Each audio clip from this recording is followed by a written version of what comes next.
Hello everyone, I am Dr. Urvi from Ayurvedanam Clinic and Kerala Panchkarma Center, Dehradun, India. Today I will be talking to you about a topic which has bothered all of us sometime or the other and keeps bothering us. That is hair problems. See, hair are very important for us, right? So you should know what are the different causes that can cause hair fall and all these hair problems.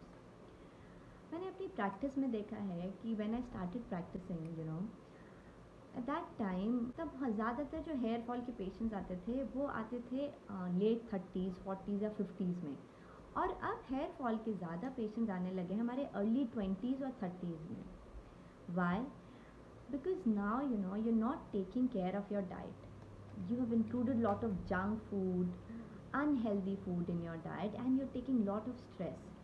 All these are a definite cause of hair fall. अगर आप अपनी proper hair routine and hair regime follow नहीं कर रहे हैं और hygiene अगर hair proper follow नहीं कर रहे हैं, वो भी हेयर फॉल करेगा और आपके स्कैल्प में क्लॉग पोर्स करेगा, जिससे हेयर फॉल ज़्यादा होगा. तो ज़्यादा डस्ट में जाना, ज़्यादा धूप में जाना, हेयर कवर ना करना या ज़्यादा हेलमेट पहनना, वो हेलमेट क्लीन ना करना, गंदे पिलो कवर यूज़ करना, डर्टी टावल्स यूज़ करना, all these would also lead to hair fall. One more common cause of hair fall is use of styling tools या फिर excessive use of styling tools.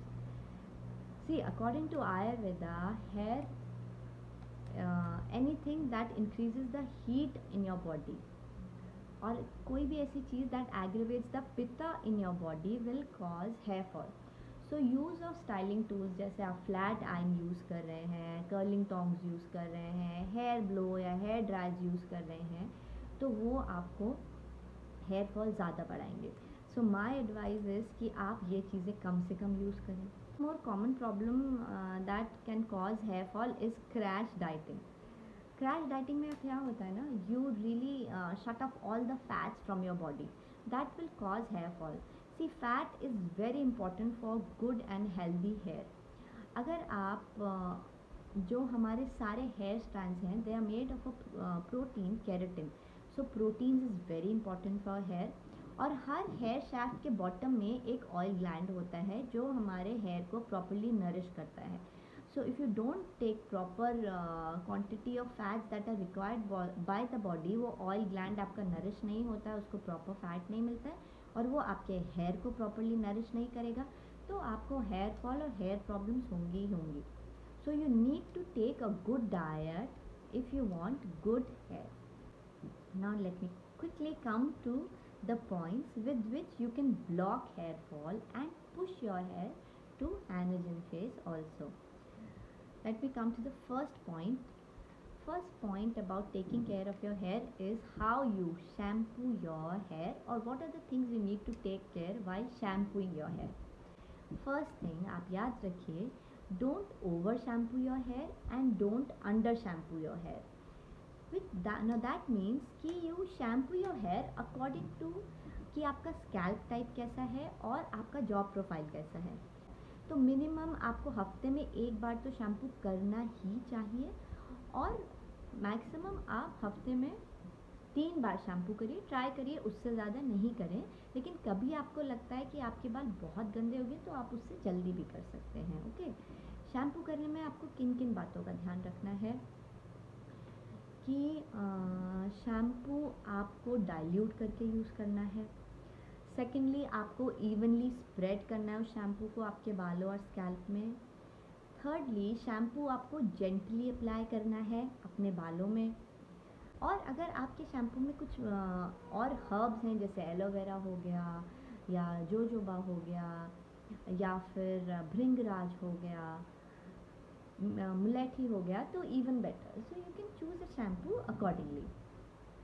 Now next thing about shampooing is, don't wash your hair or don't shampoo your hair with hot water. That will again lead to hair fall and damage your hair.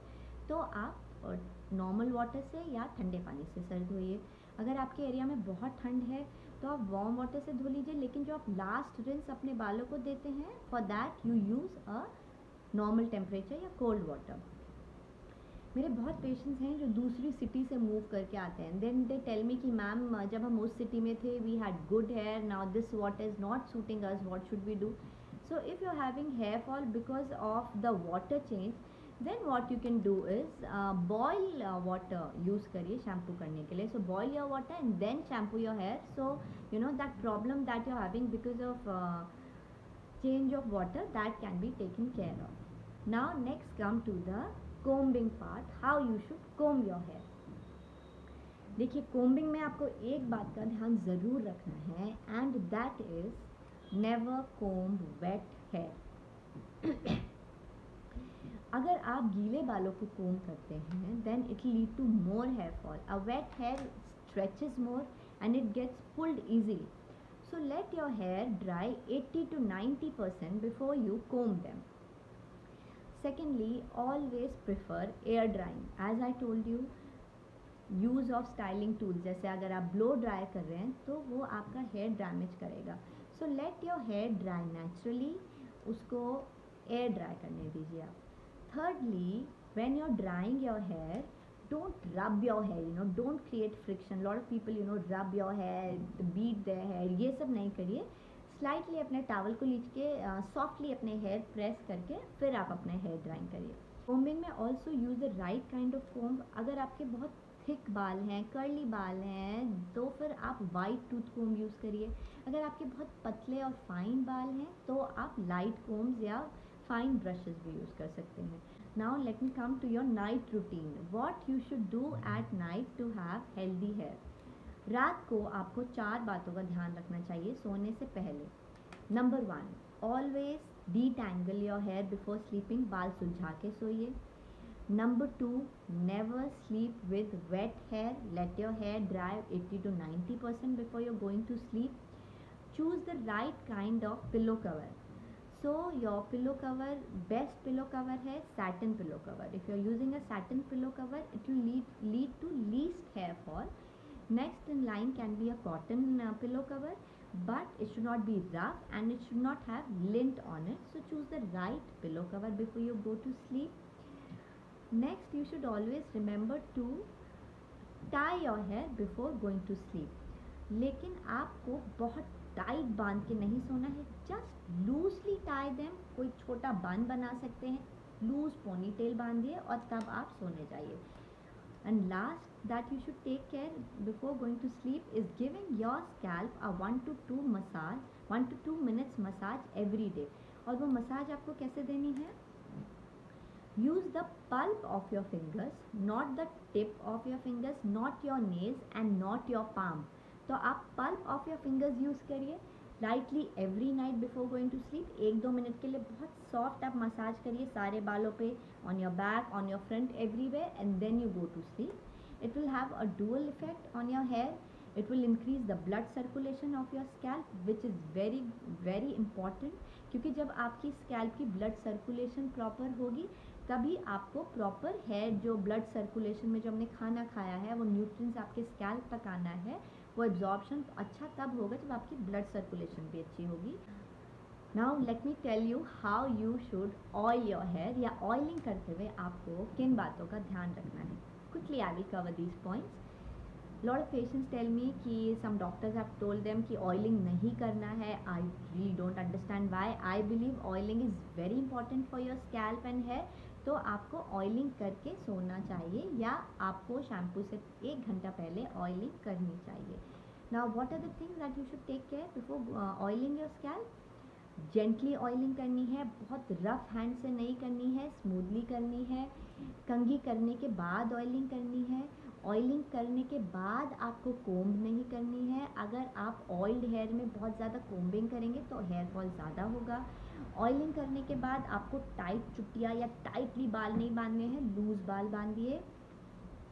और oiling करने के बाद आप अपने बालों को soft hand से ही massage दीजिए. बहुत रफ मसाजेस आपको नहीं देनी है, ठीक है. देखिए ऑयलिंग, इस हेयर ऑयल चूज़ करना इस पर भी डिपेंड करता है कि आपके हेयर कैसे हैं. So if you have very rough hair and very dry hair and very curly hair, तो आप कैसा ऑयल यूज़ कर सकते हैं? Then you can use thick oils like सरसों का तेल या फिर कैस्टर ऑयल या बादाम का तेल, that will nourish your hair more and that will give more shine and more luster to your hair. लेकिन अगर आपके बहुत थिन हेयर हैं, पतले हेयर हैं, then you avoid thick oil and then you should go for fine oils. अच्छा, अगर आपके बहुत कर्ली बाल हैं या रफ बाल हैं या ड्राई और फ्रिजी बाल हैं, तो आपको ऑयलिंग करके ही शैम्पू करना चाहिए. Never straight away shampoo your hair, please make it a rule. और हफ्ते में या 15 दिन में एक बार आपको हॉट ऑयल मसाज भी करनी चाहिए. उसका भी यही तरीका है कि ऑयल को आप क्या करेंगे, लाइटली गरम करेंगे, बिल्कुल उसको ल्यूक वार्म जब हो जाएगा उससे मसाज करेंगे, और फिर आप एक टावल लेंगे, उसको डिप करेंगे वार्म वाटर में, उसको पूरा निचोड़ के हल्के से उसको आप अपने स्कैल्प पे रहने देंगे और फिर रिमूव करेंगे. So that is also a very good way of getting yourself some healthy and good hair. So these were some of the tips I wanted to share with you all regarding hair fall and hair problems. I hope you follow them. I have been telling them to all my patients that come to my clinic, and they have really worked well for them. Now there are a lot of herbs and lot of medicines in Ayurveda that benefit people. For that you will have to consult me personally sometime later. You can consult any Ayurvedic doctor. But you follow these simple tips and do's and don'ts to have good and healthy hair. Okay, take care.